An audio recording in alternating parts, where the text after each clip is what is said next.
మనం భారతదేశంలో ఉన్నాం కదా, అసలు ఇండియా సైజ్ ఎంత అనే డౌట్ మీరు ఎవరికైనా వచ్చిందా? గట్టిగా మాడితే 3.28 మిలియన్ స్క్వేర్ కిలోమీటర్స్. ఇది ఉండడానికి చాలా పెద్ద నంబర్ గా ఉండొచ్చేమో గానీ మీరు రష్యాతో, కెనడాతో, అమెరికాతో మీరు కంపేర్ చేస్తే చాలా చిన్నది.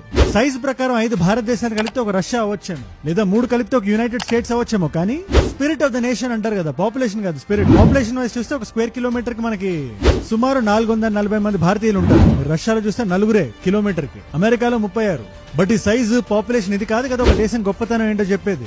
స్పిరిట్ అని ఒక మాట అంటారు. అది మన దేశపు కల్చరల్ హెరిటేజ్ చూసుకుని మనకు వచ్చే ఒక ధైర్యం. క్రైసిస్ వచ్చినప్పుడు ఒకరి పక్కన ఒకరు నిలబడతాం, ఒకరి చేతిలో ఒకరు పట్టుకుంటాం అనే ఒక నమ్మకం. అండ్ ఇవాళ మన భారతీయులందరికీ ఆ నమ్మకాన్ని చూపించే టైం వచ్చింది. మోదీ గారు వారణాసిలో ఒక స్పీచ్ ఇస్తూ ఒక మాట అన్నారు, పార్టీలకు అతీతంగా అందరం కలవాల్సిన టైం వచ్చింది, మనం అంటే ఏంటో చూపించాల్సిన టైం వచ్చింది.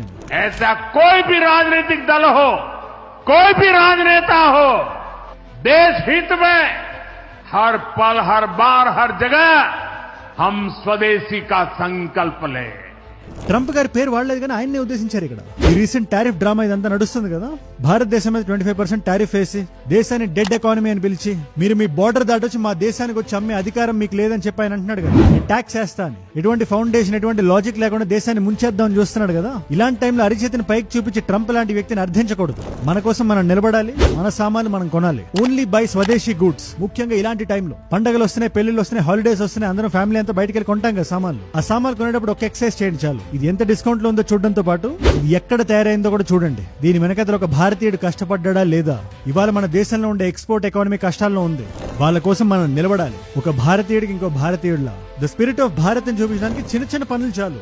గణేష్ పండుగ వస్తుంది, వినాయక చతుర్థి. మీలో ఎంతమందికి తెలిసి ఒక segment of the idols China నుంచి వస్తున్నాయి. జాగ్రత్తగా చూసుకొని కొనాలి, అంతే చాలు ఇవాళ. ఎందుకంటే ఎలాంటి సిచ్యువేషన్ అయినా ఒక సిద్ధాంతాన్ని మనం నమ్ముకోవాలి. Nation first, Bharat first. ఈ రీల్ ఎంతవరకు వీలైతే అంతవరకు షేర్ చేయండి.